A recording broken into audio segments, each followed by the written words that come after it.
In this video, I'm going to be talking about my thoughts on the stadium. How has it been? How the leagues were implemented? Am I satisfied with it? I'll be talking about everything. How can it be improved? And even other creators have mentioned it before, so I thought it would be nice if I can do the same and share my thoughts in front of the community so they can hear it too. And I'll be pushing it to the Gold League. So watch the video till the end because the gameplay is about to be really fun. Everything is going to be amazing. So let's get into it. So let's start off with just understanding how the stadium has changed in my perspective, because I have been beta testing the game from a while, about a year at this point, and I have seen the stadium change place to place, time to time, into something better. And right now it has leagues, which I'm definitely happy about. Like 90% of the rewards from stadium are quite satisfactory. I think after Gold League, I think that's exactly where things get a little bit disappointing, because the rewards aren't that great. First of all, that's my first point to be mentioned. The rewards after Gold League seem to be quite disappointing, which demotivates the players too. So rather than that, having some emotes on above gold would be quite nice too. If they were limited, people would more try to push themselves to a higher limit. I would consider that would be quite grindy, but at the same time I think it's better if rewards are also better as you progress, because once the emotes end, you really don't know what you're actually really grinding for. So cosmetics are something that you love to flex if it's limited or something like so. We don't know if it's limited or not, but at least for now it looks like it, and I genuinely think rewards can be improved above the Gold League. Another thing, one of the main concerns everyone has with the stadium is the RNG-ness in terms of the maps. Now there is already RNG with the boosters in the entire game, which sets up a little bit skill a little bit out of the hands, to say the least, but still I would say it's pretty nice. But when it comes to stadium, where competitiveness matters a lot, having not able to see what map you might face is a huge thing. So rather than that, having something like in today's day, you will be facing only Silver Oak Forest maps, or today's day, Forsaken Valley maps, or Bandit's Lair maps. Anything like that could help change the perspective of how the entire gameplay is being played off, so players can at least prepare themselves whether they need to use more magic towers, whether they need to use something else. Because right now the meta is pretty much simple. You're going to be using the towers which work everywhere well. For an example, Glacial Druid, there is Barbarians, there is Tesla, there is Royal Archers. These are heavy meta cards which just works regardless what arena it is, so you would be just preferring to use them no matter what. And same goes for Alchemage, in case if I didn't mention them. So I genuinely think having something like that in future of stadium leagues would be really nice to have, which would help the players to understand how things work too.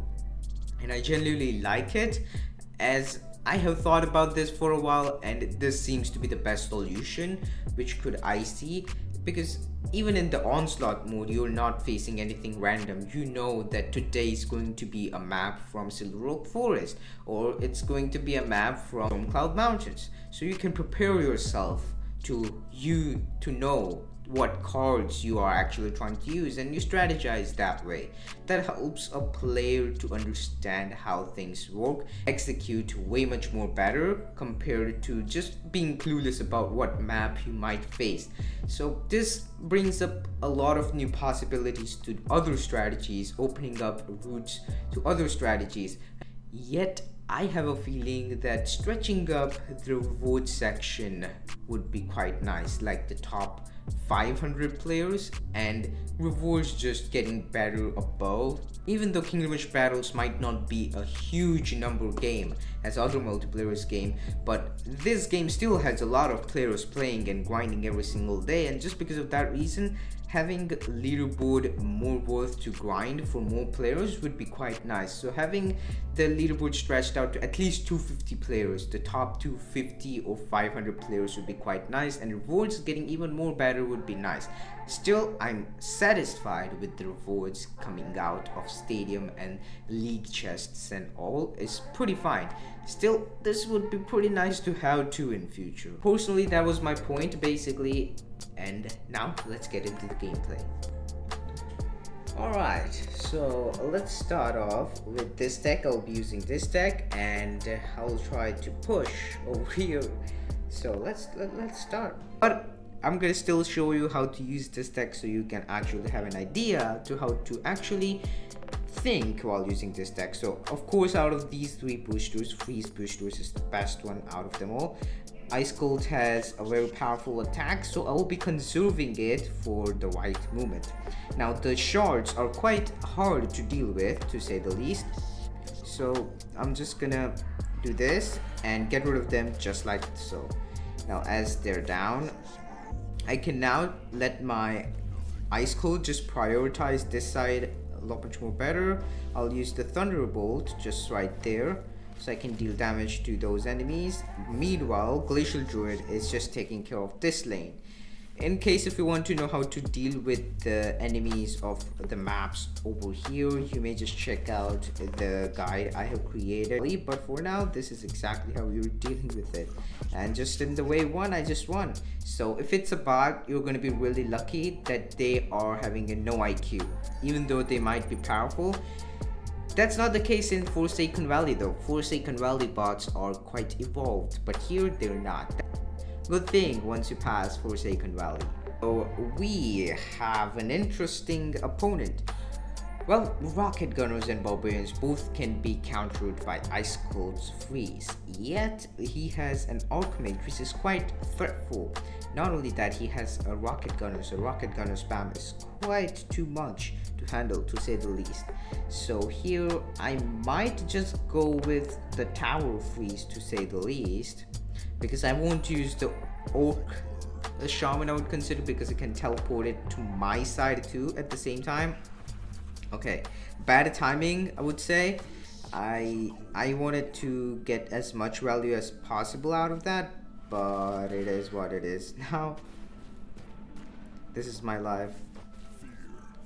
Okay, so I took out few enemies in here, which is it's fine, nothing bad, nothing too bad I would consider. But yes, you need to not miss a single value movement, I would consider, where you can just have a good stun and deal much damage to many enemies. In those situations, you don't want to miss those, because those can be really helpful. Trust me when I say that, because they genuinely do help you out a ton. Okay, I'm gonna stun first of all. My opponent is struggling in taking care of the magma shards right at the moment. So yes, against the Shadow Archers, you just gotta know when to micro, when to not micro them. You know, those guys deal a lot of damage, so you need to understand when you need to pull your hero back, or he's just gonna be melted very soon enough.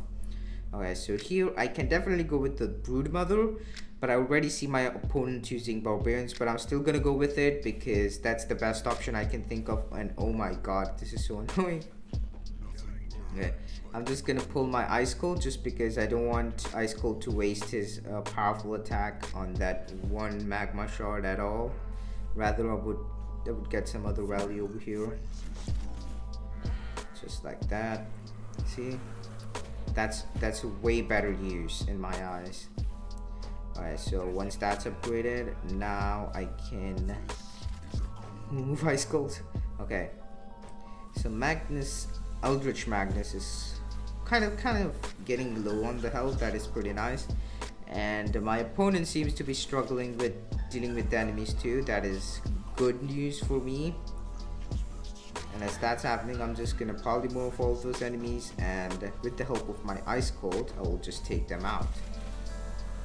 Now, regardless of what hero you're using, it still works pretty much fine. You just need to know how to deal with each of the enemies in each of the heroes, which comes from experience. You know, if you don't try anything new or anything which is not what you're used to doing, you won't understand how to deal with those types of situations. So always try to take on the challenge, and you will lose once, you may even rage quit for a bit, but if you just don't give up, you will eventually adapt to that style, and you'll be better than what you were before. So not only that applies in game, but you also learn something out of this in real life.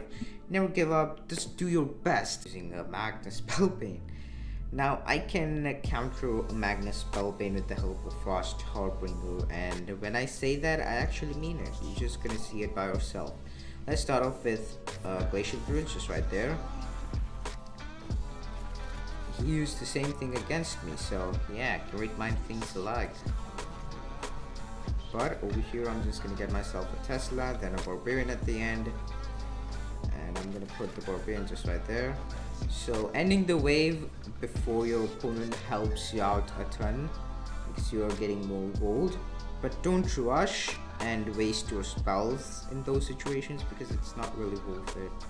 I'm gonna go with the tower stun because at the moment he doesn't have many towers on the map. That's gonna be a good thing for me. Over here I'm gonna make Ice Cold use his powerful attack so I can get the best value out, but before he does that, I'll just pull him back a little bit. I wanted the big golem to spawn in so I could actually use it in a better way, but this is my life now, I guess. So now he is in the lead, and I will definitely compliment him for that. Well played. Okay, Ice Cold uses powerful attack on that guy. Now he has almost no barrack on the map, so I will give it a try and put ambushers in front of him, and let's see how it goes. If it works out, it's great. If it doesn't, then we won't use it. We'll prioritize the tower block boost, I would guess, the melting ooze or something, whatever that was. Alright, he just lost a heart. That is a good sign. Ambushers aren't his best thing.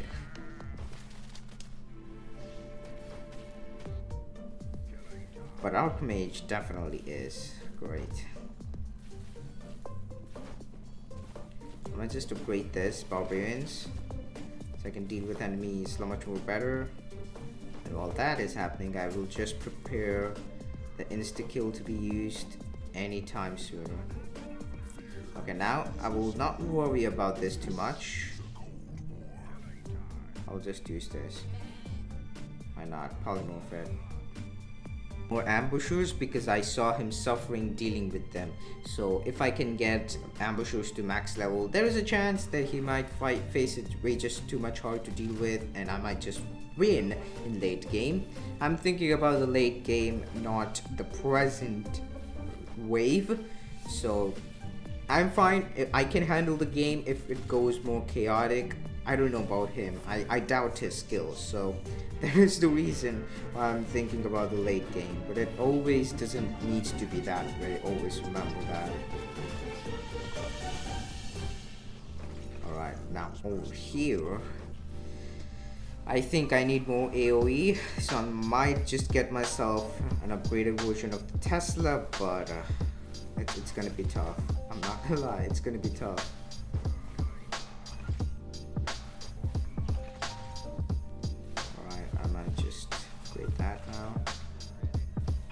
Alright, my opponent is suffering. Let's go. Yep, we just won. So just like that, you can actually get yourself a lot much more easier time in the stadium. And I hope you like this one too, because I talked about stadium here and there too in this video, how I feel about stadium and what changes I would like to see about stadium in the first hand. So yes, this is the entire stadium video you needed. I'm gonna open the chest, but before we do that, I would like to claim that. Let's see what we're getting. I'll open it one at a time. You know, it's my first gold league chest. Oh my god. Okay. Not excited about any of this. Just show me the rares and the epics. Okay, ultimate strike. That's fair. I will take it. 2 Archmage and 1 Magnus Spell Pain. It's whatever. I would have been more happier if I got a legendary out of this. Let me know your thoughts about this video. What are your thoughts on the stadium, whether you agree with me or you have any disagreements. Like, make sure you drop them down in the comment section down below. Would love to know about it. Consider subscribing, and until there, see you in the next one. Keep on rushing.